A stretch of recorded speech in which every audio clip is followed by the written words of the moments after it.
Welcome to this message from the mountain, coming to you from the foothills of the White Mountains here in New Hampshire. Today's podcast is titled, Why Do We Collect? It's interesting studying the collections that people have amassed over time as part of an exhibit at the Madison Historical Society this year. I have a collection of musical instruments there, and I think back to when I began collecting at the time when the attics of people around that I knew in my home area still had the instruments from back towards the Civil War and the latter part of the 1800s.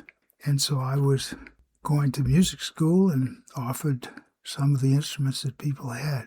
And my first instrument came from my great uncle, who got me started in music and gave me an old cornet, a Boston 3-star.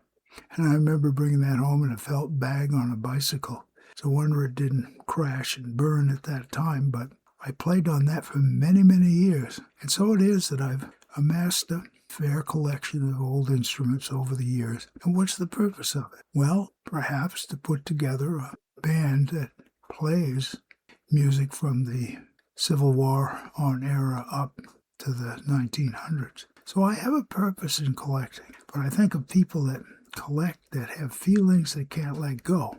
So they eventually become hoarders, where they collect so much they can't move around. And that turns into whether it's a thought, a feeling in our mind, which happens, but also in our houses. I think of the holidays where people collect so much that it's taken over all year long. Anyways, collecting with a purpose that's positive and good. And it's, in my mind, I don't really own the collection. It's for a purpose that goes beyond myself that might, sooner or later, turn into something that's special. My name is Michael Hathaway, and this is Message from the Mountain. 'Tis my prayer these words are right and good for you whenever you hear them. Thank you so much for listening.